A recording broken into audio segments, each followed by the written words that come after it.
नमस्कार, मैं हूं आरफा खानम शेरवानी। ये कार्यक्रम देखने से पहले मैं चाहती हूं आप मेरी इस अपील को सुनें। पिछले सालों में लगातार मैं और द वायर आप तक तमाम वो खबरें लाते रहे जो दरबारी सरकारी मीडिया ने दबाई वो खबरें।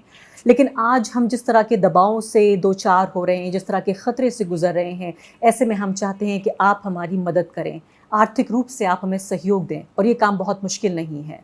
आप ये काम सिर्फ अगर 89 रुपये महीना भी देते हैं तो आप वायर के मेंबर बन सकते हैं, क्योंकि आपका जो हक है वो है आज़ाद पत्रकारिता। और आज़ाद पत्रकारिता हम करते रहें, द वायर करता रहे, मैं करती रहूं, इसके लिए बहुत ज़रूरी है कि आप सहयोग दें। आज ही आप मेंबर बनिए द वायर के। नमस्कार, द वायर में आपका स्वागत है। मैं हूं आरफा खानम शेरवानी। यूं तो हम पत्रकारों का काम ही है लूट, बलात्कार, हत्या, यहाँ तक कि युद्ध तक की कवरेज करना। लेकिन कभी कभी एक ऐसा दिन आता है पत्रकार की जिंदगी में जब बहुत मुश्किल हो जाता है वही काम करना जो हम रोज कर रहे हैं। मैं आज बात कर रही हूँ एक महिला के तौर पर कितना मुश्किल हुआ मेरे लिए। बिल्किस बानो, गुजरात की वही बिल्किस बानो 20 साल पहले जिसके साथ उस हद तक नाइंसाफी हुई थी कि हैवान भी हैरान हो गए थे कि क्या वाकई ऐसा भी इंसान कर सकता है। आज इस बिल्किस बानो, जिसने, मैं आपको बताऊंगी पूरी वो लंबी कहानी, और मैं चाहती हूँ कि अपने दिल पत्थर बना लीजिए आज जब मैं आपको बताऊंगी कि क्या कुछ बिल्किस पे गुजरा। लेकिन उससे पहले ये समझ लीजिए कि ये जो हैवान थे जिन्होंने बिल्किस के साथ ये नाइंसाफी की, ये जघन्य अपराध किया, जो लोग गुजरात की गोधरा की जेल में, सब जेल में सजा काट रहे थे, उम्र कैदी थे, उन लोगों को गुजरात की सरकार ने माफी दे दी है, छूट दे दी है। उनकी जो नई रेमिशन पॉलिसी है उसके तहत उन्होंने उन लोगों को, यानी वो रिहा भी हो गए हैं। ये वीडियो आप ये देखिए, इस वीडियो को मैं चाहती हूँ, इस वीडियो को भी आप देखें और साथ साथ नरेंद्र मोदी का वो भाषण सुनिए जो आजादी की 75वीं सालगिरह पर उन्होंने वो भाषण दिया, जिसमें महिलाओं के उत्थान की वो बात कर रहे हैं और जिक्र कर रहे हैं कि कैसे एक समाज के तौर पर हम महिलाओं के साथ इंसाफ नहीं कर रहे हैं, बराबरी की बात नहीं कर रहे हैं। हमारे अंदर एक ऐसी विकृति आई है, हमारी बोलचाल में, हमारे व्यवहार में, हमारे कुछ शब्दों में। हम नारी का अपमान करते हैं। क्या हम स्वभाव से, संस्कार से, रोजमर्रा की जिंदगी में नारी को अपमानित करने वाली हर बात से मुक्ति का संकल्प ले सकते हैं? उन्हीं नरेंद्र मोदी की पार्टी जो कि केंद्र में भी है और राज्य में भी है, गुजरात में। और उस वक्त इस बिल्किस बानो के साथ ये तमाम घटनाक्रम पेश आया, ये हैवानियत की घटना पेश आई जब नरेंद्र मोदी उस वक्त मुख्यमंत्री थे गुजरात के।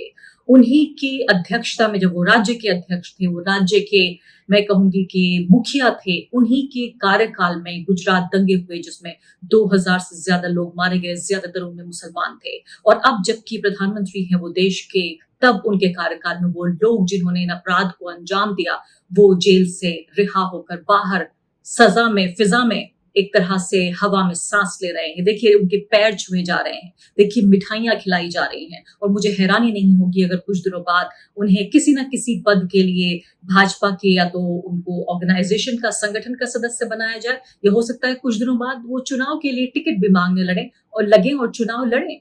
लेकिन इस सबसे परे मैं आपको बताना चाहती हूँ कि बिल्किस बानो की कहानी क्या है। तो बिल्किस का ये किस्सा है सन 2002 का, जबकि लगभग 19-20 साल की बिल्किस रही होगी। गुजरात दंगों के जो हजारों लोग थे जो कि प्रभावित रहे इनमें, उन लोगों में बिल्किस भी एक थी। तो इस बिल्किस बानो की के साथ जो हुआ वो रोंगटे खड़े कर देने वाला था। बिल्किस के गांव में कोई ऐसा मुस्लिम घर नहीं बचा था जिसको दंगाइयों ने जला नहीं दिया हो। और बहुत सारे लोगों की तरह अपने गांव के करीब 60 घर थे वहां पर, और बाकी लोगों की तरह वो भी जान बचाकर भाग रही थी और कहीं सुरक्षित जगह की तलाश कर रही थी। ये औरत जब किसी सुरक्षित जगह की तलाश कर रही थी तब ट्रक में जा रही थी ये किसी गांव की तरफ, जो कि एक तरह से मुस्लिम मेजोरिटी एरिया था जहां अपने को ज्यादा सुरक्षित महसूस कर सकती थी वो। तभी रास्ते में एक और ट्रक में जहां 20-30 लोग मौजूद थे, उन्होंने उसको रोका और उसका पूरा परिवार वहां पर मौजूद था उस ट्रक में, जहां कहीं पनाह लेने की कोशिश कर रही थी बिल्किस और उसका परिवार। बिल्किस उस वक्त 5 महीने की गर्भवती महिला थी, उसके पास 3 साल की एक छोटी बच्ची भी थी और उसके परिवार के दर्जन भर से भी ज्यादा लोग थे, 14 लोग थे। तो मैं आपको बता रही हूँ ये तमाम कहानी, मैंने कहा कि अपने दिल पर आप पत्थर रख लीजिए और इस कहानी को सुनिए। ये पूरी जो कहानी है हर्षमंदर साहब की किताब है between memory and forgetting, massacre and Modi years in Gujarat. योडा press ने ये किताब छापी है। अगर आपको लगता है कि आपको इससे ज्यादा सुनना है, पढ़ना है, तो आप जरूर उनकी किताब, इसलिए भी क्योंकि जो हमारी एक पब्लिक मेमोरी है, जो हमारी एक सामूहिक याददाश्त है, कहीं ना कहीं उसे लगातार कमजोर करने की कोशिश की जा रही है। तो जब बिल्किस का ये पूरा परिवार वहां मौजूद था, वहां पर 2 दर्जन से ज्यादा लोग थे जो जिनके हाथों में तलवारें थी और उन्होंने कहा कि देखो ये मुसलमान हैं, इन्हें मार दो, इन्हें काट दो। ये तमाम जो चश्मदीद गवाही है ये दी है बिल्किस बानो ने, जो कि इस पूरे मामले की अकेली चश्मदीद गवाह है।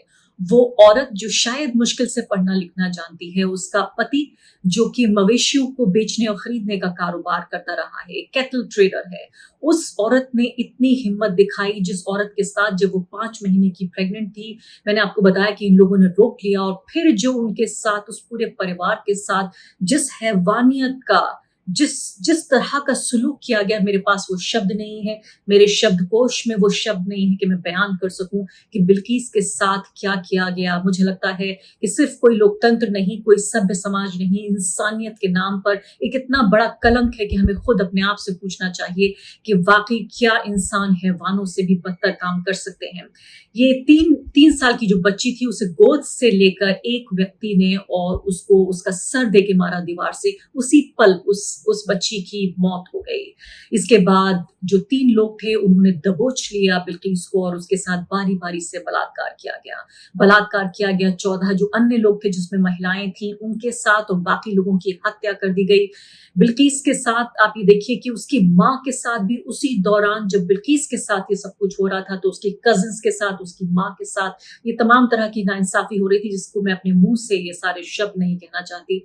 उन्होंने ये सोचा कि शायद बिल्किस मर चुकी है और इसलिए वो छोड़ के चले गए और अकेली वो व्यक्ति थी जो जिंदा बाकी रही। वो बेहोश हो गई थी। जब वो होश में आई बिल्किस, तो उसने देखा कि वो, उसका जिस्म, उस पे कोई कपड़े नहीं थे।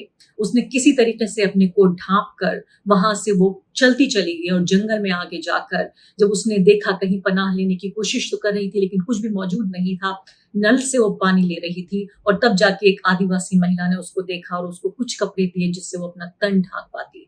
फिर पुलिस के पास गई बिल्किस और वहां जाके उसने रिपोर्ट दर्ज कराने की कोशिश की। उसकी रिपोर्ट दर्ज नहीं हुई, बल्कि उसको रिलीफ कैंप में भेज दिया गया और वहां रिलीफ कैंप में किसी तरह से उसकी मुलाकात उसके पति से हुई।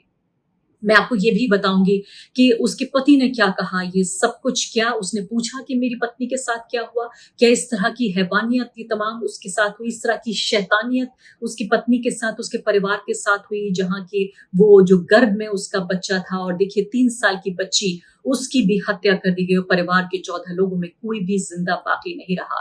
तो ये पूरी जो कहानी है बिल्किस बानो की, ये कहानी है एक तरह की सामूहिक नफरत, सामूहिक हत्या, सामूहिक बलात्कार, सामूहिक लूटपाट, एक ऐसा अन्याय का गणतंत्र जो हम बना रहे हैं, रिपब्लिक ऑफ इनजस्टिस, 75 साल अपनी आजादी के बना रहे हैं। और ऐसे वक्त में जबकि मैं आपको बता रही हूँ एक ऐसी महिला, ये पूरी कहानी मैंने आपको पढ़ के बताई है हर्षमंदर साहब की किताब से, कि कैसी महिला जिसने अपनी जिंदगी में किसी भी चीज की परवाह नहीं की, उसको नहीं पता था संविधान क्या होता है, उसे नहीं पता था लोकतंत्र क्या होता है, हमेशा सच की बात वो करती रही। और इस कहानी को, इस तमाम जो घटना उसके साथ नाइंसाफी और शैतानियत और हैवानियत हुई, उसने उसको सैकड़ों बार, हजारों बार उसने पत्रकारों के सामने, एनजीओज के सामने, अदालत के सामने एक गवाह के तौर पर उसने अपने आप को पेश किया।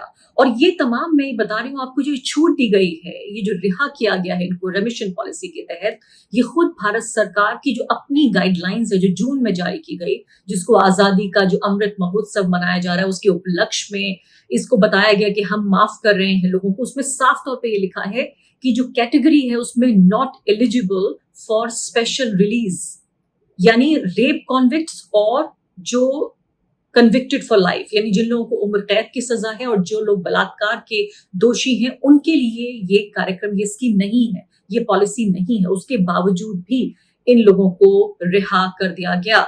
2008 में इन लोगों को सजा सुनाई गई, वो भी सुप्रीम कोर्ट के कहने पर, जब सुप्रीम कोर्ट ने ये कहा कि उन्हें इस बात का अंदाजा है कि गुजरात में जो गुजरात दंगों के जो पीड़ित हैं उनके साथ इंसाफ नहीं होगा तो गुजरात से इस मामले को महाराष्ट्र ट्रांसफर कर दिया गया, जहां मुंबई जो बॉम्बे हाई कोर्ट है उसने इंसाफ दिया। और तभी मैं कहती हूँ कि तमाम तरह की नाइंसाफियों के बावजूद इस पूरी नाइंसाफी के समंदर में जो गुजरात दंगे थे सन 2002 के 20 साल पहले, जो 19 साल की बिल्किस थी उसके जैसे बहुत सारे लोगों के साथ जो ये नाइंसाफी हुई, इस पूरी नाइंसाफी के समंदर में ये कुछ कतरे थे इंसाफ के जो मिले थे, जो मुंबई हाई कोर्ट, या मैं कहूंगी कभी भी कोई ऐसा जज, कोई ऐसा वकील, कोई ऐसा पत्रकार, कोई आईएएस अधिकारी, कोई ऐसा नेता वो उठ खड़ा होता है और इंसाफ दिलाने की कोशिश करता है। सिर्फ उस व्यक्ति की अच्छाई, उसकी भलमानसता की वजह से मुझे लगता है कि ये लोकतंत्र और ये हमारा समाज, ये हमारा संविधान बचा हुआ है। वरना हमारे सिस्टम ने, हमारे नेताओं ने पिछले 8 साल का जो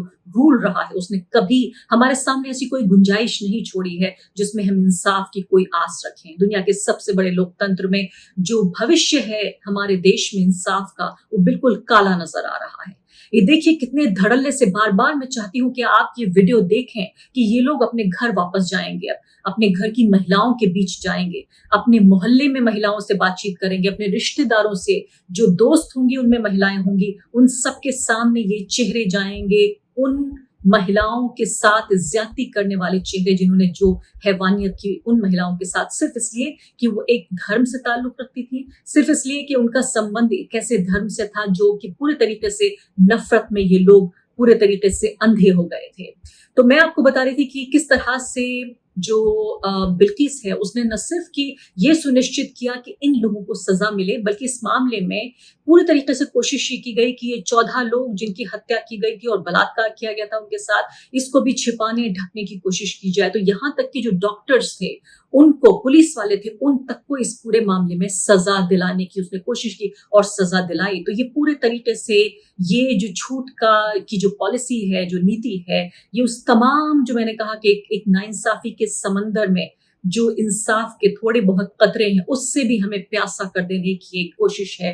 भारत में आजादी के 75 साल बाद अगर एक मुस्लिम महिला जो दंगों की पीड़ित रही, जिसने कि 20 साल नाइंसाफी की को पछाड़ने की कोशिश की, इंसाफ की ये लड़ाई उस अकेली महिला ने लड़ी, आज अगर उसके साथ ये नाइंसाफी होती है तो ये सिर्फ बिल्किस की हार नहीं, ये पूरे देश की हार है, ये हर उस व्यक्ति की हार है जो भारत के संविधान में, लोकतंत्र में और जो एक पूरा इंसाफ का जो एक विचार है, आइडिया ऑफ जस्टिस है, उसमें यकीन रखता है।